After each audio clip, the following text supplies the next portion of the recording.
स्वागत है आपके अपने डीएनए दुनिया में। तो हम लोग का आगे पाचन हो गया था साहब, मतलब कि हम लोग का खाना बन गया था, अब सबको खिलाना था। तो सेंस कहने का ये है कि अब हम लोगों ने पाचन पढ़ लिया, उससे क्या हुआ, हमें वसा भी मिल गई, प्रोटीन भी मिल गया, फैट और कार्बोहाइड्रेट भी मिल गया। अब सब तो मिल तो गए हैं, लेकिन कहाँ कहाँ तक पहुँचाना है, किस किस को देना है, ये भी तो पता होना चाहिए। तो वो सारे चीज़ों का देने यानी परिवहन का काम, यानी ट्रांसपोर्टेशन का काम कौन करेगा, हमारा ब्लड, जो कि आपके पीछे लिखा होगा रक्त, या लहू भी बोल सकते हैं उर्दू में साहब। तो क्या होता है, रक्त, ब्लड या लहू, इसका अध्ययन जब आप करेंगे, मतलब इसके बारे में और डीप पढ़ेंगे, तो ये क्या होता है, सेरोलॉजी हो जाएगा या तो हेमेटोलॉजी हो जाएगा। आए समझ में, या तो आप सेरोलॉजी भी कह सकते हैं या तो हेमेटोलॉजी भी कह सकते हैं। अब कि क्या होता है, ये जो रक्त परिसंचरण है यानी रक्त परिवहन है, इसका जो सिद्धांत दिया या इसकी जो खोज बोल सकते हैं, वो विलियम हार्वे नामक एक साइंटिस्ट या वैज्ञानिक ने किया था। अब ये क्या क्या होता है, कैसे कैसे होता है, ये समझ लीजिए। सबसे पहले तो साहब, रक्त क्या है, प्राकृतिक कोलाइड है। प्राकृतिक कोलाइड का मतलब ऐसा कुछ लिक्विड पदार्थ जिसका पूरा पार्ट नीचे, यानी छानने से वो पूरा नीचे ना आए। कहने का मतलब, जैसे आप चाय को छानते हैं ना, तो उसमें क्या होता है, कुछ चाय पत्ती व पत्ती ऊपर रह जाती है। तो सेम ऐसे ही क्या होता है, हमारे ब्लड होता है कि क्या है, एक तरीके का प्राकृतिक कोलाइड है। अब ये क्या है साहब, संयोजी ऊतक भी एक तरीके से है। अब संयोजी ऊतक मतलब कनेक्टिंग टिश्यू। अब जैसे कनेक्टिंग टिश्यू का मतलब कि जैसे कि यहाँ से लेके यहाँ तक भैया, यहाँ पे भी खून पाया जा रहा होगा, यहाँ पे भी ब्लड पाया जा रहा होगा, यानी ब्लड यहाँ पे भी है, यहाँ पे भी है।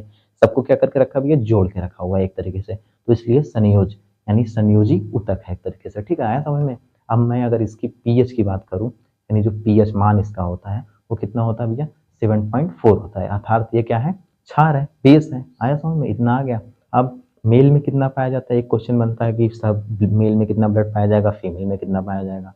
तो मेल में कितना पाया जाएगा, 5.5 लीटर पाया जाएगा, और फीमेल में कितना पाया जाएगा साहब, 5 लीटर। तो मैंने एक लोग से पूछा कि क्यों इतना आधा कम पाया जा रहा है, तो उन्होंने बताया कि ताकि पहले से स्पेस दिया ताकि दूसरे का खून चूस सके। तो ये कोई क्या है, हमारा सॉल्यूशन नहीं है कि चूसने के लिए पहले से भगवान ने स्पेस दे दिया है, तो ऐसा कुछ है नहीं। वो तो बस ऐसे जोक था। अब आगे क्या देखा जाए कि इसमें क्या होता है, कोलेस्ट्रॉल की भी मात्रा होगी ना, ब्लड में जो हमारा कोलेस्ट्रॉल होता है उसकी भी कुछ मात्रा होगी। तो उसकी मात्रा कितनी होनी चाहिए, जो एक सही व्यक्ति में होती है, वो 200 ग्राम डेसीलीटर। डीएल एक मात्रक है जो कि पैथोलॉजी वाले यानी हेमेटोलॉजी में नापा जाता है किसी भी चीज़ को डेसीलीटर में साहब। तो क्या होगा, हमारा कोलेस्ट्रॉल की मात्रा 200 ग्राम डेसीलीटर। तो ये था क्या है भैया, एक तरीके का ओरल था, जो कि आपको समझ में आ ही गया होगा कि अब हम लोग किसके बारे में पढ़ेंगे, तो ब्लड के बारे में। तो ये आपको समझ में आया ही होगा, आई होप।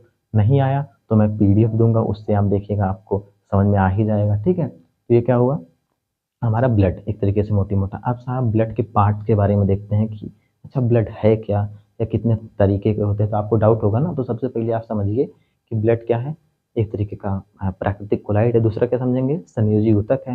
अब तीसरा साहब, कि आप जैसे शरबत बनाते हो, चीनी नमक पानी किसमें घोलते हो, लिक्विड में ही ना। तो जो आप खाए ना, पनीर की सब्जी पूरी, उससे जो भी मिला, यानी जो भी मिलेगा मतलब कार्बोहाइड्रेट वाइड्रेट, जो भी मिला वो क्या होगा, ब्लड में ही घुलेगा। तो जो वो ब्लड में घुला, अब वही सर्कुलेट करेगा ना, उसी को सर्कुलेशन कहते हैं। Circulation system, blood circulation system बोल दिया जाता है, रक्त परिसंचरण तंत्र। और मैंने आपको बताया था, तंत्र तभी लगता है जब कई सारी चीज़ों का समूह होता है। आया समझ में, इतना क्लियर है। तो अब देखते हैं हम लोग ब्लड कितने प्रकार के होते हैं। तो साहब ब्लड कितने प्रकार के होते हैं, मेनली 2 प्रकार के, यानी 2 प्रकार के क्या होते हैं, हमारे रक्त होते हैं। अब वो कितने क्या क्या कैसे कैसे हैं वो जान लेते हैं। तो सबसे पहला पार्ट आता है प्लाज्मा का। अब प्लाज्मा क्या है, प्लाज्मा जो है हमारा पूरा ब्लड होता है, जो हमारी ब्लड उसका कितना परसेंट है, 55 से लेके 60% तक वही पार्ट होता है प्लाज्मा का। उसमें 2 तो चीज़ पाए जाते हैं, जिसको क्या बोल जाता है, प्रोथ्रोम्बिन बोल सकते हैं और फाइब्रिनोजेन। ये मैं आगे आपको बताऊंगा कि प्रोथ्रोम्बिन और फाइब्रिनोजेन का क्या काम है। तो सबसे पहले हम लोग किसको देखते हैं, कार्पल्स यानी रुधिराणु। अब कार्पल्स और प्लाज्मा क्या है, तो जैसे आप चाय बनाते हैं तो उसमें क्या होता है, कुछ लिक्विड का पार्ट लेते हैं, पार्टिकल्स, फिर चाय पत्ती लेते हैं, लौंग लेते हैं, मरीच लेते हैं, मतलब इतने सारे चीज़ को मिला के तब तो चाय बनता है। तो सेम क्या है, प्लाज्मा क्या है भैया, एक तरीके का लिक्विड पार्ट है, और उसमें जितने भी रुधिराणु यानी आरबीसी डब्ल्यूबीसी प्लेटलेट जो अभी बताऊंगा, वो सब क्या है, ऐसे चाय पत्ती की तरह से ऊपर ऊपर फ्लो कर रहे हैं, तैर रहे हैं। आया समझ में इतना।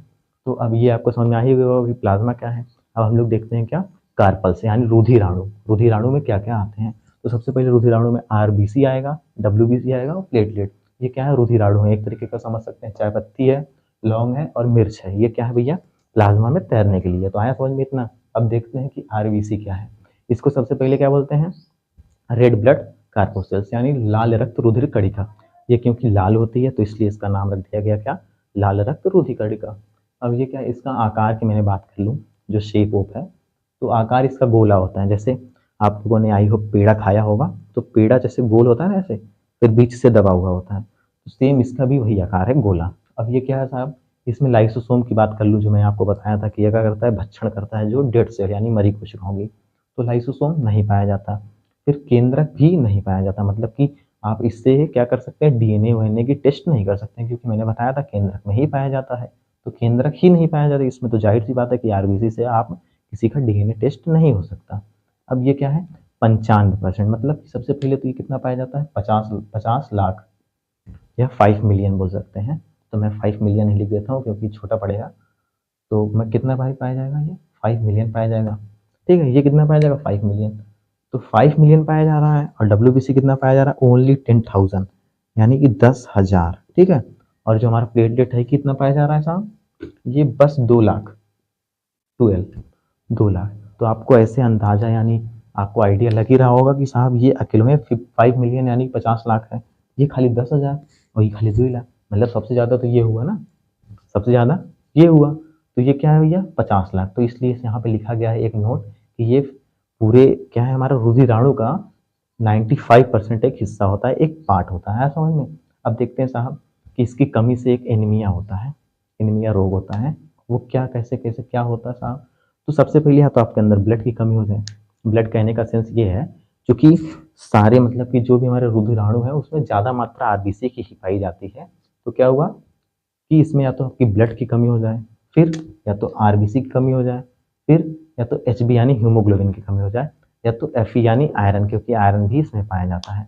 तो इतने सारे चीज़ों की कमी, तो क्वेश्चन एक पूछता है कि एनीमिया रोग किसके कमी से होता है, तो अब वो ऑप्शन में क्या क्या दे सकता है, या तो ब्लड दे तो भी सही है, आरबीसी दे तो भी सही है, एचबी दे यानी हीमोग्लोबिन तो भी सही है, आयरन दे तो भी सही है, या उपरोक्त सभी दे तो भी सही है। उसका मेन प्राइम फोकस देखिए किससे पूछ रहा है ना साहब, ब्लड में तो आरबीसी ज़्यादा पाया जाएगा।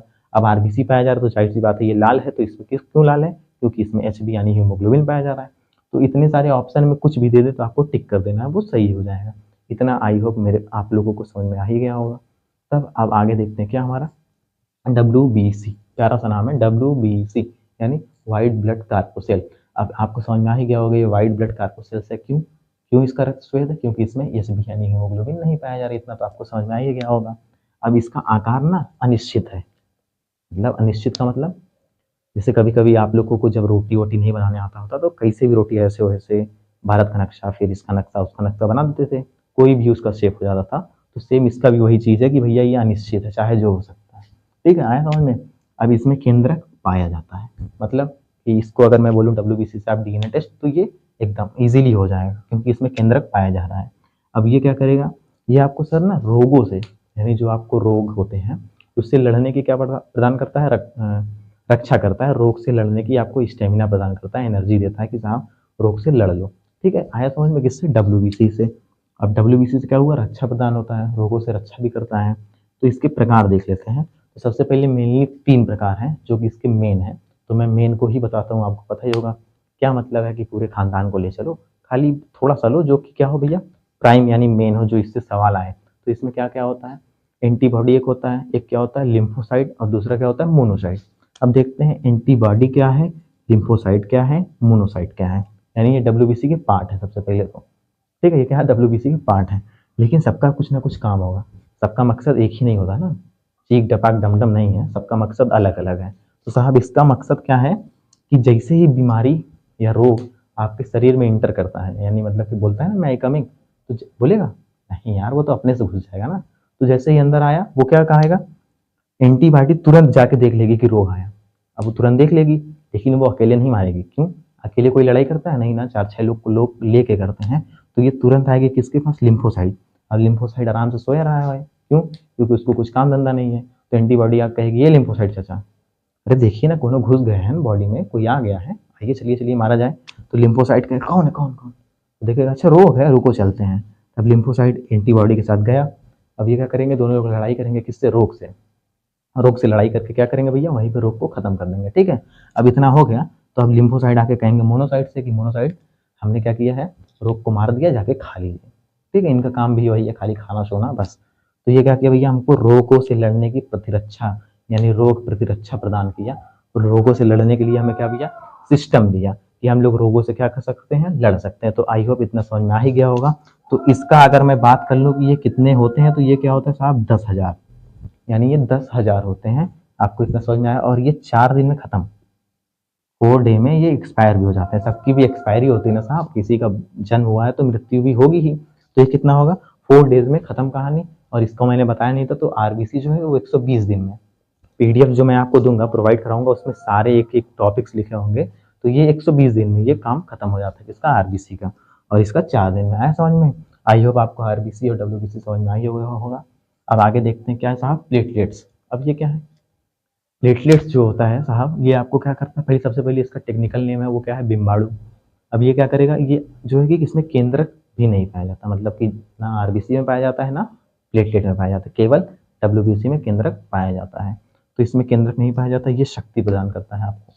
प्लेटलेट क्या करता है, शक्ति प्रदान करता है। जैसे डेंगू एक बीमारी है, आपने नाम सुना होगा, डेंगू जानते हो ना। इस डेंगू में क्या होता है ना, प्लेटलेट कम होने लगता है। सबसे पहले तो ये 2 लाख होना चाहिए, आपको मैंने लिख के बताया ही था। अब 2 लाख से जैसे जैसे कम होगा, इसमें क्या होगा, आपको डेंगू में होता रहेगा। अब डेंगू में क्या होता है ना साहब, कि आपको चलने के आप लायक नहीं होते, मतलब कि आप जैसे चलेंगे आपको चक्कर आने लगेगा, पैर नहीं उठेगा, हाथ वाथ में दर्द होगा। तो ये सब किसमें होते हैं, डेंगू में होता है। और वो क्या होता है, प्लेटलेट की कमी, यानी 2 लाख से कम आएगा, मतलब 2 लाख से 10-20 हज़ार कम की बात नहीं कर रहा हूँ। जैसे 30,000 आ गया, 50,000 आ गया, 80,000 आ गया, तो क्या होगा, आपको एक तरीके से डेंगू होगा। अब आप लोग एक क्वेश्चन बनता है कि, क्वेश्चन को समझिएगा, कि रुधिराणु में सबसे ज्यादा, रुधिराणु में किस चीज की सबसे ज्यादा संख्या होती है, या ब्लड के रुधिराणु में किसकी मात्रा सबसे ज्यादा होती है। तो लोग बोल देते हैं कि प्लाज्मा, जो कि मैंने बताया था 55 से लेकर 60%। तो ये क्वेश्चन वहां से था ही नहीं साहब, वो तो कार्पल्स से पूछ रहा है, रुधिराणु यानी कार्पल्स। तो कार्पल्स में सबसे ज्यादा, तो भैया आरबीसी का ही होगा ना, ये जो मैंने लिखा है आरबीसी। अब ये आरबीसी क्या है, देख रहे हैं आप, 50 लाख पाया जा रहा है अकेले। अभी कितना पाया जा रहा है, 10,000। ये कितना पाया जा रहा है, 2 लाख। तो खाली 2.5 लाख होगा ना, तो ये अकेले 50,000। तो वो क्वेश्चन ही यहाँ पे था कि रुधिराणु में किसकी मात्रा ज्यादा होती है, तो क्या होगा भैया, आरबीसी होगा। अब ये क्या करेगा, ये क्या करेगा, ये क्या करेगा, आप समझ लीजिए एक तरीके से कि स्टूडेंट लाइफ में ये चैप्टर बहुत ही मेन होता है। जब तक आप इसको नहीं समझेंगे, आप पढ़ने के लायक नहीं होंगे, आप पढ़ना बेकार है आपका। तो समझिएगा कि साहब ये क्या करेगा ना, आपको मन करेगा, मतलब उत्तेजना देगा कि तुम करो, मैं तुम्हारे साथ हूँ। ये क्या किया, आपको उत्तेजित किया कि चलो आप टाइम टेबल बनाओ, आज से शेड्यूल बनेगा, रात में 11 बजे सोना है, सुबह 3:30 बजे उठ जाना है, उठने के बाद क्या करना है, खाना वाना खा के फिर सो जाना है। ऐसा होगा ना, पढ़ना है यार, सॉरी सोना नहीं। तो ये क्या करेगा, एक तरीके से शेड्यूल दे दिया आपको कि कब कैसे कैसे कहाँ कहाँ पढ़ना है। लेकिन साहब आपको इस पे अमल नहीं करने देता, मतलब आप बहुत ज़्यादा पढ़ने बैठेंगे, बोलेंगे 8 घंटा, लेकिन पढ़ पाएंगे केवल 1 घंटा। तो आरबीसी क्या करता है, आपको एक तरीके से उत्तेजना देता है। तो अगर ये ठीक ठाक है, तो आप क्या लॉन्ग टाइम के लिए ठीक ठाक है। मतलब एलआईसी, जैसे कि जीवन के साथ भी, जीवन के बाद भी ये वाला काम करेगा। जैसे देखते हैं ना किसी किसी को कि वो पढ़ने जाएगा तो 2 बार 3 बार तकिया फोल्ड करके कमर के पीछे लगाएगा, फिर उठेगा तो बोलेगा कमर टूट गया, कमर दर्द होने लगा। तो ये सब होता है ना, ये आरबीसी के ही कमी से होता है। क्योंकि इसमें आयरन की भी क्या भैया, मात्रा कम हो जाती है, क्योंकि इसमें आयरन भी पाया जाता है, आपको पता ही होगा। अब डब्ल्यूबीसी कम होगा तो आपको महीना 2 महीना सर्दी जुकाम खांसी बुखार होता रहेगा। डब्ल्यूबीसी क्योंकि भैया लिखा गया है ना, रोगों से रक्षा करता है, यानी प्रतिरक्षा करता है रोगों से। आया इतना समझ में? और ये कम हुआ तो क्या होगा साहब, डेंगू हो जाएगा। तो ये सब क्या होना चाहिए, सही होना चाहिए। अगर प्लेटलेट सही है, तो जो आपका इधर रूटीन बना था कि आज मैं सुबह उठ के 3:30 से लेकर 12 बजे तक पढ़ूंगा, तो आराम से पढ़ने देगा। तो हम लोग का एक दोस्त था, उसका स्टेमिना बढ़िया था, मतलब वो सुबह उठता था तो आराम से 4-6 घंटे पढ़ लेता था, और हम लोग 1 ही 2 घंटे पढ़ पाते थे। तो उसका क्या था भैया, प्लेटलेट ठीक ठाक था, ब्लड ब्लड ठीक ठाक था। तो सबसे पहले पढ़ने से पहले आप किसी डॉक्टर के पास जाएं, अच्छे से लिखवाएं एक सीबीसी यानी कंप्लीट ब्लड टेस्ट, और उसको करवा के देखिए कि ये सब सही है कि नहीं। तो जब ये सब सही रहेंगे तो ऑटोमेटिक आपका क्या होगा, पढ़ने का मन करेगा। आया समझ में? अपने से कुछ इलाज मत करिएगा, किसी डॉक्टर से सलाह लेके ही करिएगा, ठीक है। तो अगर वीडियो पसंद आए तो लाइक सब्सक्राइब जरूर से करिएगा, और इसका एक स्क्रीनशॉट लेना है तो ले सकते हैं।